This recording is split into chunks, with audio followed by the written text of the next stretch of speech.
it's hard to say because you could say that, only 5 games gone, so why are we worrying so much? But really, the things that I've seen over the past few games are things that I can't see changing over the next 3, 4 or 5. So looking projected forward, I can't see that much changing. So I can see us being in this sort of struggling position in 10 games time, for example. So rather than it being a reactionary comment and saying, oh, we've not been good over the last 2 games, it's more looking forward and seeing, can I see things changing in the short to medium term? I don't think so for me. So yeah, I think the worry's justified at the moment. Where are you on all this, Gary? Well, thank God I'm not in our friend's thought pattern.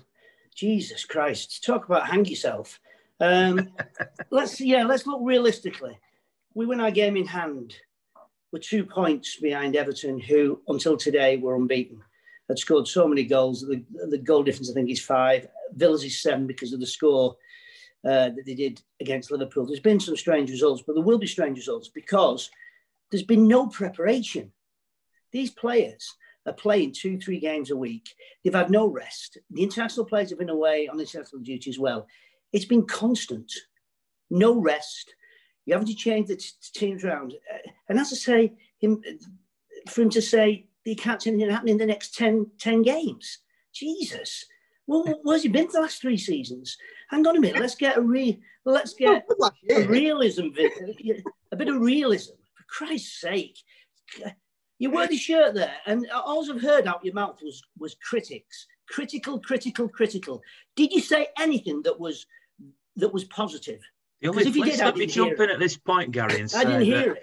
That Adam could stick up for himself, but I've seen so much negativity from fans just recently. I don't think Adam's the only one. I'm listening to it now. I'm listening to it. I mean, it's unbelievable. The side that we put out was good enough to beat West Ham. I mean, we had, okay, maybe you're not in favour, and I know other people are not in favour of Rodri and Gundogan central midfield, one or the other. Now, to start questioning Pep Guardiola's team selection, and I know we can do that, Leon. I mean, that seems strange when we played against Leon in the Champions League and the team we picked there and how we played. Yeah, of course you can. But remember, it's down to the players. When they get over that white line, it's up to them what happens. A manager can't do anything else until after 45 minutes. And then after 90 minutes, he can either put things right for the next game or put things right at half-time. He tried to do that half-time on Saturday. We started too slowly. We started with no tempo. We allowed, when we got the other side of them, and remember, teams are now playing us with 11 men behind the ball. Porto started with it. West Ham started with it. They all feel now that is the way that they can get any sort of result against us, is that try not to concede 4, 5 or 6 as teams have over seasons, and try and keep it at 0-0 for as long as they can and hope they can get a breakaway. I think when West Ham scored, am I right in saying that was their first venture into our half, I think, or the first venture into our box? And, give credit. He took it well. You could argue the point if you want to be really critical, and I've still not seen it properly on replays. Did it his arm? Because his arm was at the side of him. To me, it looked as though it was his hip and arm that held the ball forward. But okay, we can pick at that. At the end of the day, it's a good ball in, good strength by Antonio, and a good finish. I've heard, as you're rightly saying, about City fans saying that Ederson should have saved it. He's like 7 yards from goal. He's hitting it on the volley from 7 yards with a defender in between him and the ball and Antonio. It was a good finish, held your hands up. But the second half, we played with more purpose. We played with more speed. We played with more tempo. Yes, and the introduction of Phil Foden helped because he's a midfield player that will get the other side of his midfield player, or he'll delve into the back four of the opposition, which Rodri and Gundogan don't like to do, although Gundogan tried to do it in the first half, but it's a bad finishing. I mean, he's for a technical player as he is, some of the balls he put across when he got into the left-hand side in the first half, where he could have picked somebody out, was woeful.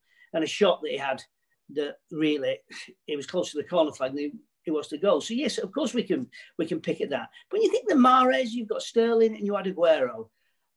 When Jesus was in the team, when Aguero's not injured, everybody was slating him. Doesn't score enough goals. He's not good enough. He's a Brazilian centre forward, by the way.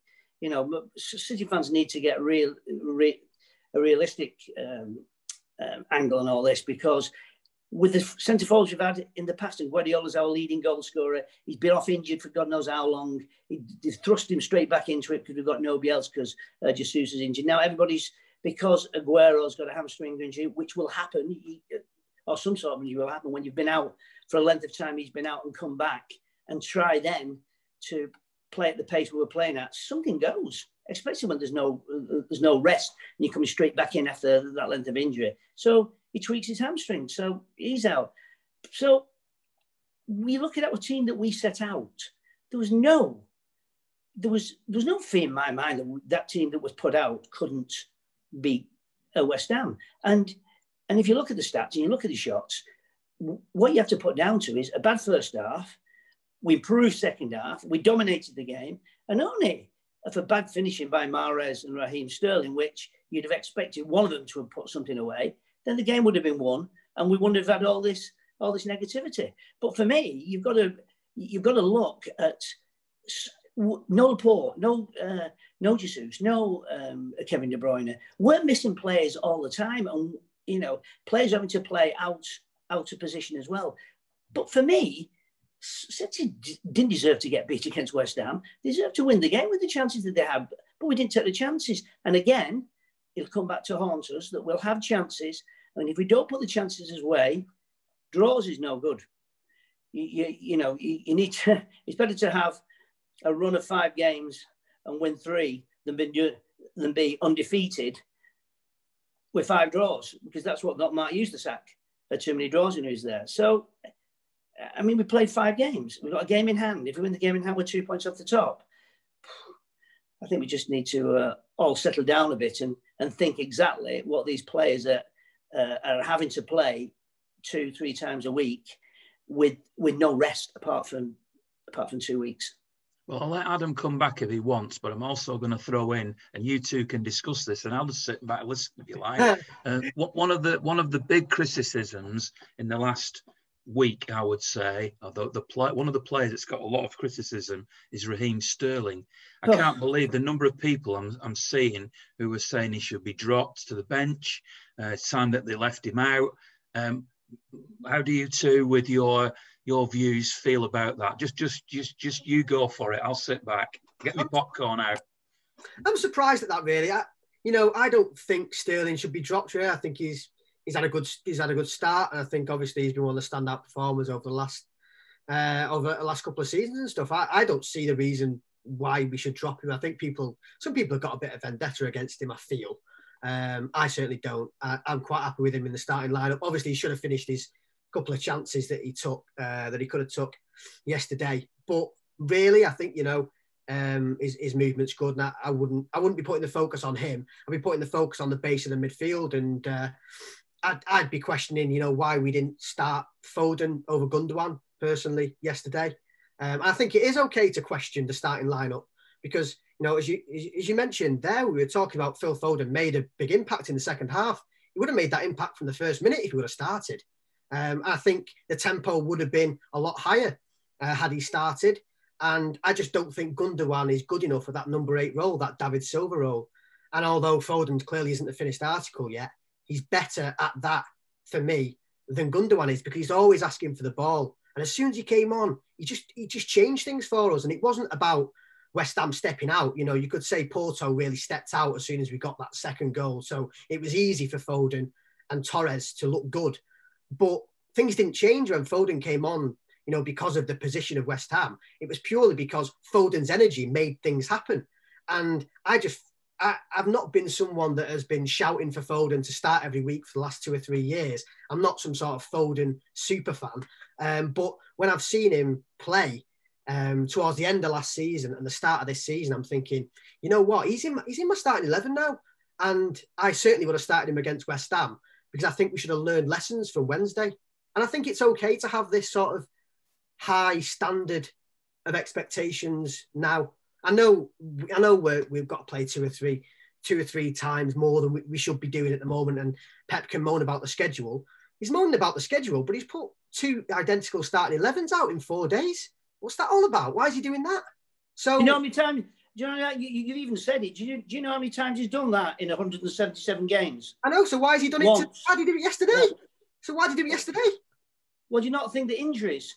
Do you not think the injuries and maybe the personnel? Sorry, Torres were on the bench. They should have started. Of course they should. And they were playing on Tuesday against Marseille. 20 minutes on Tuesday. They got Sheffield United again on the Saturday. They played 20 minutes. They played how many minutes? You know what? I'll tell you what's easy. The easy thing for you to do, which you're doing and proving it after the horse has bolted. How many times will you have looked to the side? I said it before the game. You tell me. Oh, of course you did. Yeah, of course you did.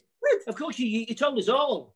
But let me just say to you, how many times, if you want to be honest with yourself, and let's see if you can be honest, how many times has he picked aside Guardiola that you've looked at and thought, geez, he's picked the wrong team here? Yes, you can highlight Leon. I thought he did. But how many times beyond that you've looked and thought, so the teams he picked here? I mean, even the commentary against Porto, they were absolutely destroying us after 10 minutes when we went to goal behind. And he even said to my family who sat here, said, what's this commentary team going to say if we go 4 or 5-1 up? And that's how it could have been in the end. We went 3-1 up. The whole conversation changed. Oh, what a great team City are. That's what our fans are becoming. They're always after the event. Easy to criticize. And to criticize Pep Guardiola, and you've probably done it yourself, if you're honest. You've looked at sides he's picked and said, I won't pick that side. And the difference is that's why you're sat at home and he's in the manager's job. No, I have done that in the past. I've done that in the past and gone, oh yeah, exactly. You know, this is a crazy lineup. Why has he gone like that? And then I've been surprised. But he's done this exact same 11 for 2 games on the trot. So I saw it on Wednesday and decided it wasn't good enough. And then he's done the exact same thing at the weekend and it still wasn't good enough. So for me to have said it after 1 game, it's like, you know, you're just slating Guardiola. But this is 2 consecutive games now where I've seen a team that hasn't been good enough to win a game, really. But we beat Porto 3-1. And it could have been 5-1. Did you see how we performed in that game until Foden came on? Say that again. Did you see how we performed in that game until Foden came on? We got a penalty and a free kick. Well, just let me tell you something. Do you think because of Phil Foden only, the whole game changed? No, it changed because when he got him in at half-time, he told him that, and if you listen to Phil Foden, I don't know if you heard his interview after the game, but he said Guardiola had strong words about our tempo and we needed to get. So he was well aware of what was needed, just as the other 10 that went out with him was aware the tempo had to be stepped up, and it was stepped up. Phil was part of it. And of course, he scored a great goal for us. But you know something? That's what happens. When you get him in at full time, when you get him in at half time, you can change it. And he did change it. And he changed it to the fact that we stepped it up. And we should have won that game quite comfortable. The only reason we didn't win it because we missed glaring chances that the quality of players should have converted. I agree. I don't think we should be. You shouldn't be starting games from half time. It should be 0 minutes. We should be going at it. Why aren't we doing that? Why aren't we good enough from the first minute? Why are we starting? I can just let you into a secret. Every day you wake up and you go to work, if you work, and you go to work, are you on your game from the moment you get there until the moment you don't? No, you don't. Footballers being paid £100,000 a week. This is typical. This is typical because people are being paid the amount of money they should not be having off days because they're paid that we expect footballers to perform from the first minute. They're elite athletes. They're elite athletes. They're not, 30, 40 years ago, it may have been a little bit different, perhaps. What about a cricketer? The best cricketer in the world goes out and gets a duck. The best cricketer in the world goes out, first ball, bowls him. First ball, bowls him. What about a tennis player that goes out and gets beat by number 120 in the world? It happens. You have off days. It should not be happening at the level that we're playing at. Get a grip. It shouldn't happen. What world do you live in? So you think that happen? So you think we should be playing 45 minutes of football? Not bother. For the first 45, we'll have an off 45 minutes. But we'll be all right in the second 45. Do you really think that's acceptable at European level, Champions League level, to turn up for 45 minutes of football? Because what do you think happened to Liverpool when they were? What do you think happened to Liverpool? What do you think happened to Liverpool when they went to Villa and got beat 7-2? If I had to give you 10 million to 1, you wouldn't have took it. No, of course it wouldn't. Villa would have Sometimes that happens in Liverpool football. by 7 because they can have off days. That happens. We've had 2 off days in a week. How can you have 2 off days? We won our first game in Europe 3-1. What? Because we didn't play a style that we played and wowed for the last 3, 4, 5 years since Guardiola's been there. Because we didn't play with that. Yeah. Oh, Jesus, get a grip. Jesus, get back on, for Christ's sake. Hey, listen, I enjoyed that because... That's the problem we're getting. We're getting too many like this guy that's on here now. Too many like him that loves just at the first minute to be having got 2 bad games, by the way. We've won 3-1 against Porto. Ian knows. I'm one of the one game. Fans around. One game away from being 2 points off the top of the league when we're having a dreadful season. As you said, I love the passion and the fact that you're representing different views honestly and fairly. Yeah, but are we representing the same team? It don't look that way to me.